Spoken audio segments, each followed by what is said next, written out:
And in the latest polls, Trump is down. Find out what's behind the dive.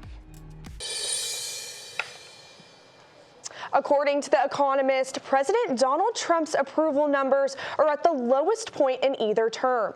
This decline comes on the heels of a trove of controversial actions from the Trump administration. UATV's Josh Stroll joins us live to tell us more. Maybe you've noticed, but most people's wallets are hurting a little more than usual. And you're not just imagining that. It's happening not only here, but nationally. And it's on the heels of what was usually a nice tax season. It's just not enough to offset the costs.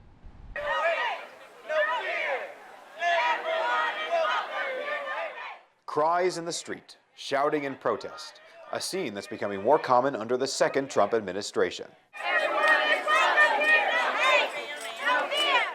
Each of the 8,000 attendees had their own reasons for going to the No Kings protest, but Marcia Munich, the organizer of the protest and co-leader of Indivisible NWA, says her reasoning is clear.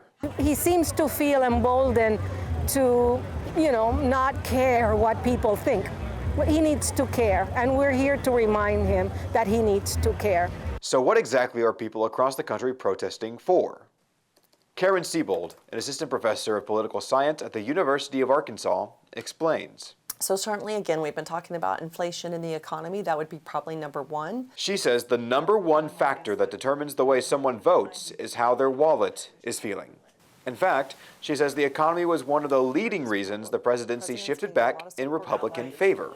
It's kind of the story of two-party system in America where, we always think the grass is greener on the other side. We vote that grass in and then we see them as failing. But now the narrative is shifting yet again.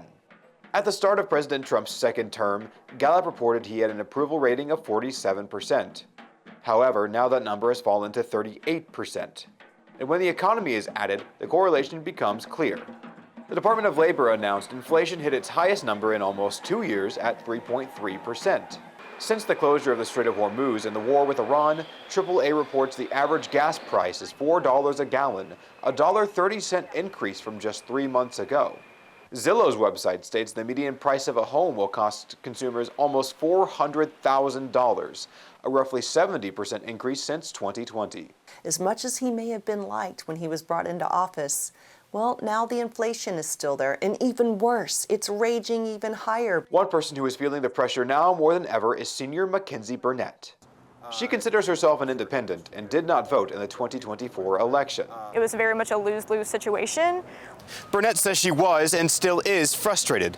However, there is one certain aspect of Burnett's identity that dissonates the most with the Trump administration, and that is her faith. While Indivisible NWA is making their voices heard, they aren't the only ones.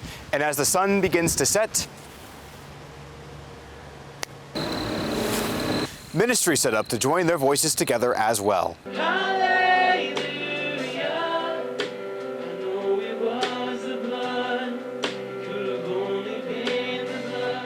Preaching unity and faith, these communities stick together, despite the frustration Burnett talked about. While she did not vote, Burnett says many in her family did, for Trump. All of them are Christians, and she says the lack of his filter, while it appealed to them at first, is now driving them away from the MAGA movement. And certain people in my family, they're like, oh, yeah, so he's not supposed to do that. I'm like, yeah, hello, welcome back to reality. Thank you so much for joining me. Yet still, congregations preach. We put our whole trust and faith in him making the Lord of our lives. Speakers like Munich rally. No kings, no way, no fascists in the USA. Both sides of the aisle may have picked their corners, but unity still exists. And that unity is power, swinging out of favor for Trump. Power really resides under our Constitution in we the people. Thank you, everybody.